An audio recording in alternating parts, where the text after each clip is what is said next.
नमस्कार मित्रांनो, स्वागत आहे तुमचं आपल्या मुद्दा हक्काच्या या यूट्यूब चॅनलवर। मित्रांनो, आपल्याला वारकरी म्हटलं की एक वेगळाच आदर निर्माण होतो आपल्या मनामध्ये की वारकरी म्हटलं की त्यांच्या डोक्यामध्ये सतत देवाचं नामस्मरण, देवाच्या कथा, देवाचं काही सगळं काही आणि वारकरी शिक्षण संस्थेमध्ये आपण आपले मुलं बाळ शिकायला टाकतो। मात्र आता वारकरी शिक्षण संस्थेमध्ये ज्या काही आपण मुलं टाकतो ते सुरक्षित नाहीत अशा प्रकारचं समोर येताना दिसून येत आहे। आणि याचं कारण म्हणजे वारकऱ्यांना कलंक असणाऱ्या काही अशा महिला कीर्तनकार किंवा महिला, त्यामध्ये आळंदी येथे आता एक धक्कादायक घटना घडलेली आहे। वारकरी शिक्षण संस्थेमध्ये एका मुलीवर अत्याचाराची घटना घडलेली आहे। नेमकी ही घटना काय आहे, ती महिला कोण आहे आणि हे सगळं प्रकरण नेमकं काय आहे हेच तुम्हाला मी आजच्या व्हिडिओमध्ये थोडक्यात समजावून सांगण्याचा प्रयत्न करणार आहे। नमस्कार, मी रणजित। मित्रांनो, मुद्दा हक्काच्या या यूट्यूब चॅनलवर तुम्ही नवीन असाल तर चॅनलला सबस्क्राइब नक्की करा, कारण आपल्या चॅनलवर असेच वेगवेगळे विविध माहितीपूर्ण व्हिडिओज येत राहत असतात। तर मित्रांनो, आळंदी या ठिकाणी एक वारकरी शिक्षण संस्था आहे। अगदी मेन रोडवरच ही वारकरी शिक्षण संस्था आहे आणि त्या शिक्षण संस्थेमध्ये मुलं किंवा मुली या दोन्ही शिक्षण घेतात। मुलांसाठी एक वेगळं आहे आणि मुलींसाठी वेगळं आहे। राहण्याची सोय, खाण्याची सोय सगळं काही वेगळं आहे। आणि त्यामध्ये सुनीता आंधळे अशा प्रकारची एक महिला आहे जी की कीर्तनकार आहे आणि या सगळ्या गोष्टीमध्ये तिचा हात असल्याचं बोललं जात आहे। जे काही जबाब आलाय या मुलीचा, तर ही मुलगी कुठली आहे, तरी अहिल्यानगरची मुलगी आहे।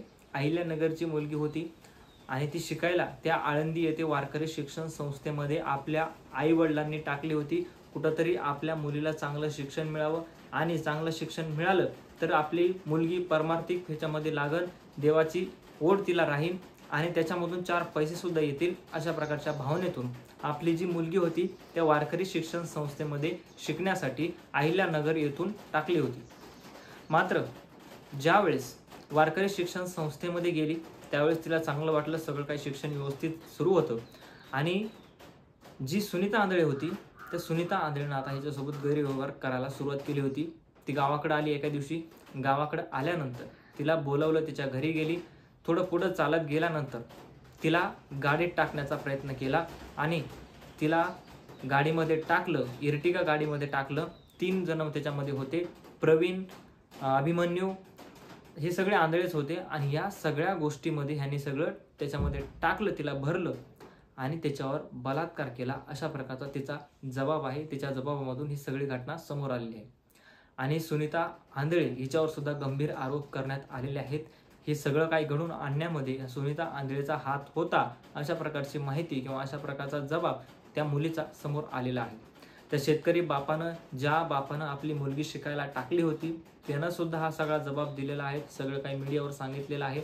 आपल्या मुलीवर कशा प्रकारे अत्याचार करण्यात आलेले आहेत आणि आपण एखाद्या वारकरी शिक्षण संस्थेमध्ये चांगल्या भावनेनं आपल्या मुली टाकत असतो, मुलं टाकत असतो, कुठंतरी त्यांचं काहीतरी कल्याण व्हावं, परमार्थिकमध्ये शिरावे आणि देवाच्या या सगळ्या याच्यामधून कुठंतरी त्यांच्या बुद्धीवर परिणाम होऊन चांगले संस्कार त्यांना लावावेत अशा प्रकारची भावना ही त्यांची असते। मात्र या सगळ्या भावनेमधून कुठंतरी आता या सुनीता आंधळे नावाच्या बाईनं वारकऱ्यांवर कलंक किंवा वारकरी शिक्षण संस्थेमध्ये जे काही मुलं शिकत असतात त्यांच्यावर कलंक लावण्याचा प्रयत्न केलेला दिसून येत आहे।